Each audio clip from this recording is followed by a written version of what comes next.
जय हिंद साथियों। स्वागत है आप सभी का हमारे YouTube चैनल ज्ञान आरबीएल में। साथियों, मैं आपको बता दूं कि आपके जो एग्ज़ाम लगे हुए हैं, चाहे वो यूपी पुलिस हो या फिर वीडियो का हो या फिर जूनियर असिस्टेंट का हो, यूयूपी एसआई का हो, एसएससी जीडी का हो या फिर अदर कॉम्पिटेटिव एग्जाम, किसी भी एग्जाम के लिए हम संपूर्ण संविधान लेकर के आ चुके हैं आप सभी के लिए। और आपको बता दें, आज ये हमारी तीसरी क्लास है। ठीक है, अब देखिए, अगर इसके पहले की क्लास आपने देखी तो आप जाइएगा हमारे प्लेलिस्ट पर। तो साथियों, जैसे आप हमारे प्लेलिस्ट पर जाएंगे या फिर डिस्क्रिप्शन में जाएंगे, वहां लिंक मिल जाएगा आपको। देखिए, दिखेगा कि प्लेलिस्ट में पहला दिखेगा संपूर्ण संविधान, भारतीय संविधान, इंडियन पॉलिटी एंड कॉन्स्टिट्यूशन। दोस्तों, इस पे जाइएगा, एक क्रम में लगी हुई सारी की सारी वीडियो आपको मिल जाएंगी। यहाँ से आप संविधान पूरी तरीके से संपूर्ण फ्री ऑफ कॉस्ट कर पाएंगे। इसके अलावा साथियों, मैं आपको बता दूं, सभी एग्जाम्स के लिए हमने क्या किया है, आपके लिए हिंदी पढ़ाई है। ठीक है, आप देख सकते हैं। आपको अगर हिंदी पढ़नी है दोस्तों, ये वाला प्ले लिस्ट आपको मिल जाएगा। UP triple S C exams video, junior assistant, forest SI, इस वाले को पढ़ लीजिएगा अगर आप यूपी ट्रिपल एस सी किसी भी एग्जाम की तैयारी कर रहे हैं। यदि आप उत्तर प्रदेश पुलिस की तैयारी कर रहे हैं या फिर रेडियो ऑपरेटर या फिर यूपी से, तो आप इस वाले हिंदी प्ले लिस्ट को पढ़िएगा। बहुत ही शानदार तरीके से पढ़ाया है। उसके अलावा हमने यूपी स्पेशल भी पढ़ाया है, तो आप एक बार जा करके देख सकते हैं। तो चलिए शुरू करते हैं आज की इस वीडियो को। तो साथियों, आपको पता है, हम इस समय देख रहे हैं भारत का संवैधानिक विकास। ठीक है, कि भारत का संवैधानिक विकास कैसे हुआ। तो देखिए, हमने बहुत पहले बताया था कि इसको हम दो भागों में बांट सकते हैं। पहली चीज क्या था, ईस्ट इंडिया कंपनी के अंतर्गत आपको पता 1600 से लेकर 1857 तक ये इसके अंतर्गत था। जिसके अंतर्गत दोस्तों कितने सारे एक्ट आए थे, देखिए, रेगुलेटिंग एक्ट पढ़ चुके 1773 का, फिर हमने 1781 का एक्ट ऑफ सेटलमेंट पढ़ा। ठीक है, पिट्स इंडिया एक्ट 1784 पढ़ा, फिर 1786 का अधिनियम पढ़ा, फिर उसके बाद चार्टर एक्ट हमने 4 पढ़े। कौन से, 93 वाला और 1813 वाला और 1833 का और 1853 का। अब देखिए, आज की वीडियो हम क्या पढ़ेंगे। अब देखिए, ब्रिटिश क्राउन के अंतर्गत। ठीक है, क्यों? क्योंकि आपको पता है दोस्तों कि 1857 में एक बहुत ही भयंकर क्रांति होती है भारतीयों द्वारा। दोस्तों, किसी कारण वो असफल हो जाती नहीं दोस्तों, अंग्रेज पहले ही छोड़ के हमें चले आते हैं। ठीक है, आपको पता है 1857 में क्रांति होती है और एक ये अंग्रेजों की बहुत बड़ी भूल थी, चूक थी। ठीक है, तो अब देखिए, अब वहां की जो महारानी थी, ठीक है, उनको लगा कि भैया अगर ये जो भारत है वो अगर दोस्तों ईस्ट इंडिया कंपनी के हवाले रहेगा, उसके अंतर्गत रहेगा, तो हो सकता है बहुत जल्दी भारतीय क्या करें, सत्ता परिवर्तन कर ले जाए। ठीक है, इसलिए ब्रिटिश क्राउन ने इस वजह से दोस्तों उसको अपने अंतर्गत ले लिया। क्या कर लिया, अपने अंतर्गत। तो साथियों, अब इसके अंतर्गत हम पढ़ेंगे, पहला पढ़ेंगे भारत शासन अधिनियम 1858। तो चलिए साथियों, देखते हैं भारत शासन अधिनियम 1858। साथियों, भारत शासन अधिनियम 1858 पढ़ने से पहले मैं एक चीज बता दूं आपको पता है कि 1857 की क्रांति होती है। क्या होती है, 1857 की क्रांति होती है, जिसमें दोस्तों अंग्रेजों को दोस्तों बहुत ही बुरी तरीके से मतलब परेशान किया था है भारतीयों द्वारा। ठीक है, और आपको बता दें कि एकजुट न होने के कारण भारतीय ये जो आंदोलन था वो पूरी तरह से मतलब अंग्रेज दबा ले जाते हैं। ठीक है, मगर अंग्रेजों कहीं ना कहीं दोस्तों एक भनक तो लग जाती है कि अब ज्यादा दिन तक हम टिकने वाले नहीं हैं। इसी को देखते हुए जो महारानी विक्टोरिया थे दोस्तों, उन्होंने जो ये शासन था, कंपनी का शासन था हमारे ऊपर, उसको दोस्तों हटा करके सीधा सीधा ब्रिटेन का शासन लागू कर दिया। यानी कि ब्रिटेन क्राउन का, ब्रिटिश क्राउन का शासन लागू कर दिया। और उसके तुरंत दोस्तों 1857 के बाद एक दोस्तों अधिनियम भेजा, जिसको हम नाम से किस जानते हैं, भारत शासन अधिनियम 1858। याद रखेंगे कि भारत शासन अधिनियम 1858 भेजा। किसने भेजा, तो महारानी विक्टोरिया। देखिए, ये भारत आया तो दोस्तों इसे क्या बोला गया, महारानी विक्टोरिया का घोषणा पत्र, क्योंकि इसमें दोस्तों महारानी विक्टोरिया ने इसको भेजा था। तो याद रखेंगे, आपसे क्वेश्चन पूछ सकता है कि महारानी विक्टोरिया का घोषणा पत्र कब भेजा गया। तो दोस्तों इसी का नाम है, भारत शासन अधिनियम 1858 का ही नाम क्या है, महारानी विक्टोरिया पत्र भी इसको कहा जाता है। और यह क्वेश्चन कई बार पूछा गया आपसे एग्जाम में कि महारानी विक्टोरिया पत्र किसने दोस्तों पढ़ा और कहां पढ़ा। तो मैं आपको बता दूं, इसे 1 नवंबर 1858 को प्रयागराज में, जो कि दोस्तों इलाहाबाद था पहले, अब प्रयागराज हो गया, तो याद रखेंगे 1 नवंबर 1858 को प्रयागराज में लॉर्ड कैनिंग के द्वारा पढ़ा गया था। किसने पढ़ा था, लॉर्ड कैनिंग ने पढ़ा था। और इस अधिनियम के द्वारा क्या हुआ था, हमने बताया कि भैया 1857 का, जब 1858 का अधिनियम आता है तो कंपनी का शासन पूर्णतः समाप्त करके ब्रिटिश क्राउन का शासन, यानी सीधा ब्रिटिश के अंतर्गत इसको ले लिया था। ठीक है, तो याद रखेंगे इस अधिनियम के द्वारा कंपनी के शासन का अंत कर दिया गया। कौन सा कंपनी? ईस्ट इंडिया कंपनी का शासन जो था वो अंत हो गया दोस्तों, उसका अंत हो गया, और ब्रिटिश क्राउन का शासन इस पे हो गया। ठीक है, ब्रिटिश क्राउन सीधा अब ब्रिटेन से यहां पे शासन होगा दोस्तों, ये कर दिया गया था। ठीक है, बहुत इंपॉर्टेंट है ये स्टेटमेंट। अब देखिए सबसे इंपॉर्टेंट दोस्तों क्या है आपका, ये बन जाता है क्या कि भारत के गवर्नर जनरल का पदनाम बदल का दोस्तों, ठीक है, भारत का वायस राय कर देगा। देखिए गवर्नर जनरल कौन था दोस्तों? ये गवर्नर जनरल का पद हटा दिया गया। ठीक है, देखिए भारत के जो गवर्नर जनरल थे ना, इसके पद का नाम चेंज करके क्या कर दिया गया, अब भारत का वायस राय, यानी कि अब से भारत का गवर्नर जनरल नहीं होगा, अब क्या होगा, भारत का वायस राय होगा। और इस प्रकार से दोस्तों पहला वायस राय कौन बना?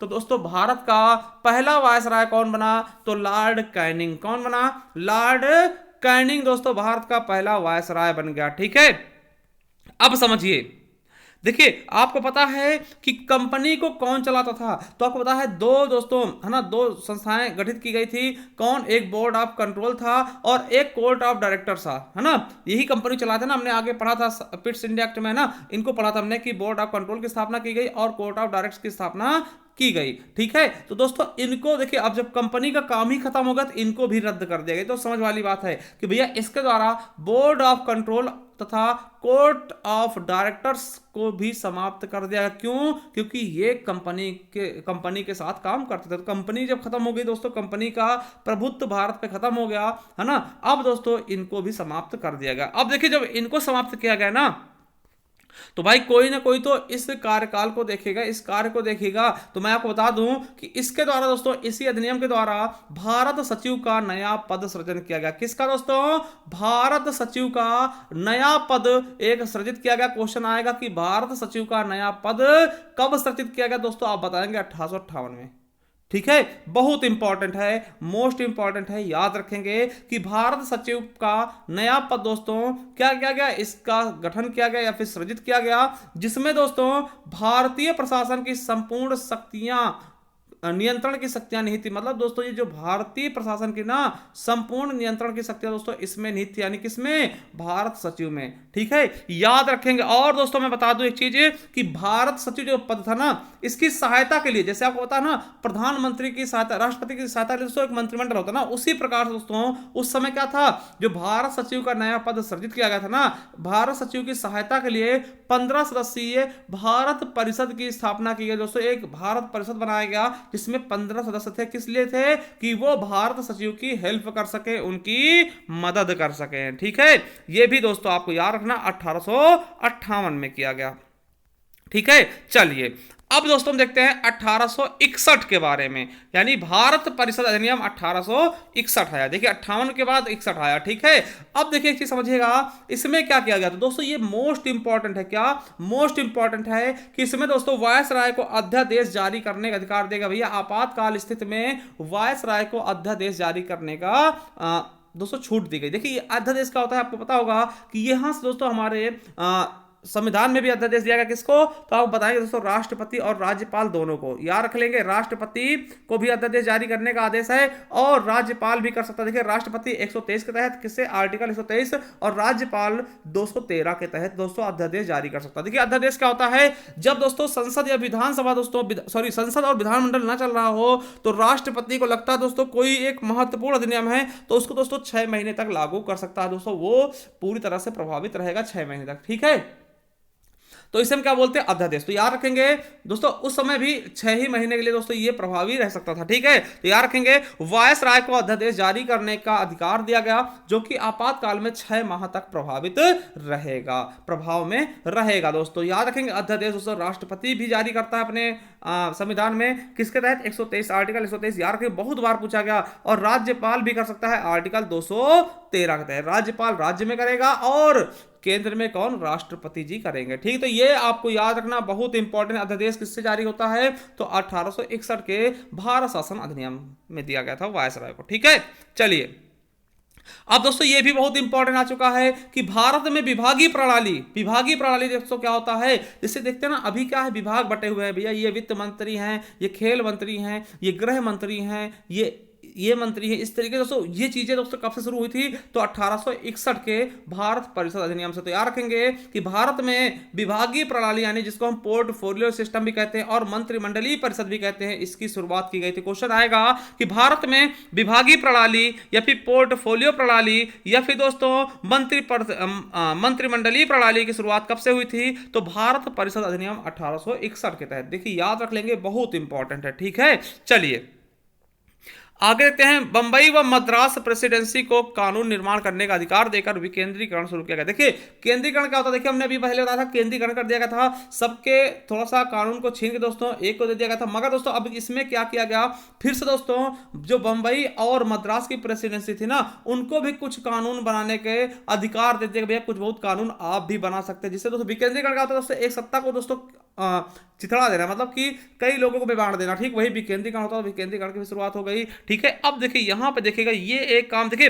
अब दोस्तों क्या हुआ, अंग्रेज देखिए अंग्रेज थोड़ा सा भारतीयों को खुश करना चाहते थे। क्यों, क्योंकि उनको लगा कि अगर भारतीय खुश नहीं रहेंगे ना, फिर से ये 1857 जैसा कोई ना कोई क्रांति कर देंगे और इस बार हमें बुरिया बिस्तर बांध के दोस्तों भागना पड़ेगा। ठीक है, तो उन्होंने किया क्या, याद रखिएगा कि तत्कालीन वायसराय कौन थे, लॉर्ड कैनिंग ने 1862 में एक नवगठित दोस्तों केंद्रीय विधान परिषद, देखिए केंद्रीय विधान परिषद का गठन हुआ था, जिसमें दोस्तों पहली बार भारतीयों को 3 भारतीयों को शामिल किया था।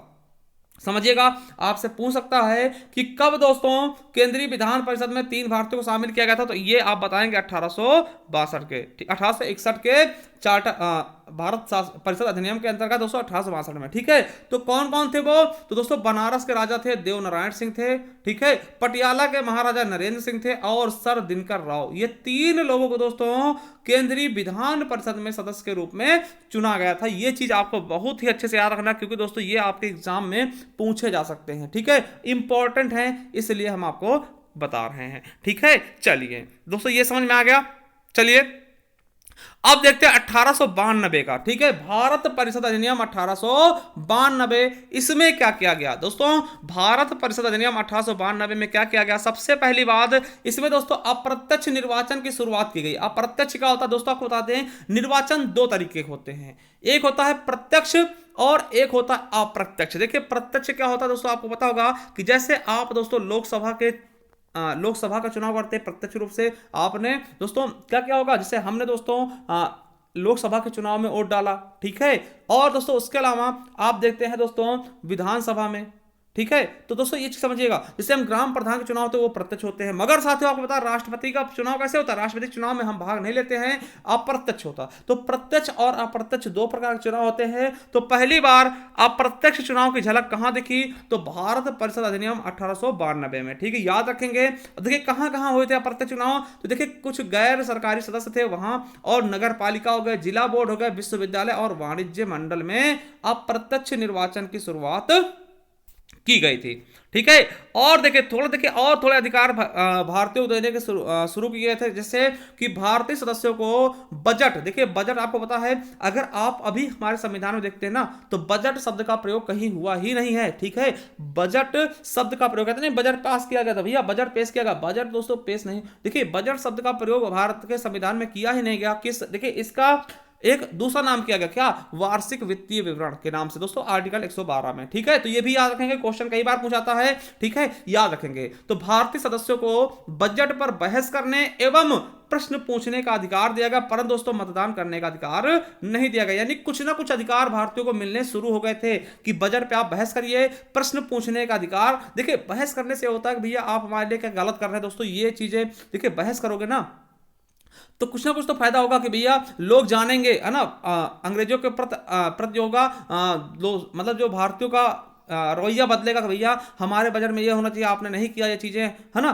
तो ऐसी चीजों के लिए बजट पेश करने की, मतलब बजट में बहस करने की और प्रश्न पूछने का अधिकार मिला था भारतीयों को। ठीक है, और बता दें कि व्यवस्थापिका में दोस्तों भारतीय सदस्यों की संख्या में लगातार वृद्धि भी की जा रही थी। ठीक है, तो ये दोस्तों 1892 का हमारा क्या, भारत शासन, भारत परिषद अधिनियम। साथियों आप इसको बहुत अच्छे समझ रहे होंगे। ठीक है, तो बहुत अच्छे समझ रहे होंगे दोस्तों। अब मैं बता दूं आपको कि अब अगला वीडियो नेक्स्ट वीडियो दोस्तों कल लेकर के आएंगे। आपको बता दें कि अगर आप पहली बार जुड़े ना हमसे, तो साथियों आपको इसकी पीडीएफ हमारे टेलीग्राम चैनल यानी ज्ञान आरबीएल ऑफिशियल में मिल जाएगी। अगर आप किसी प्रकार का कोई क्वेश्चन हमसे पूछना चाहते हैं हमारे इंस्टाग्राम पर जुड़ सकते हैं ज्ञान आरबीएल के नाम से, ठीक है। और आपको दोबारा बता दूं कि साथियों अगर आप संपूर्ण पढ़ना है तो दोस्तों इस वाले प्लेलिस्ट पे जाइएगा, इसका लिंक भी नीचे डिस्क्रिप्शन में मिल जाएगा, संपूर्ण भारतीय संविधान के नाम से, ठीक है। और हिंदी दोस्तों आप पढ़ लीजिएगा किसी भी एग्जाम के लिए, बहुत ही बेहतरीन से उसको हमने समाप्त कर दिया आप सभी के लिए। तो दोस्तों ये मिल जाएगा आपको playlist UP triple S C exam video. और अगर UP police radio operator UPSI के लिए पढ़ा है दोस्तों इस वाले प्लेलिस्ट को देख लीजिएगा। चलिए दोस्तों थैंक यू, मिलते हैं किसी नेक्स्ट वीडियो में, तब तक के लिए जय हिंद, जय भारत, वंदे मातरम।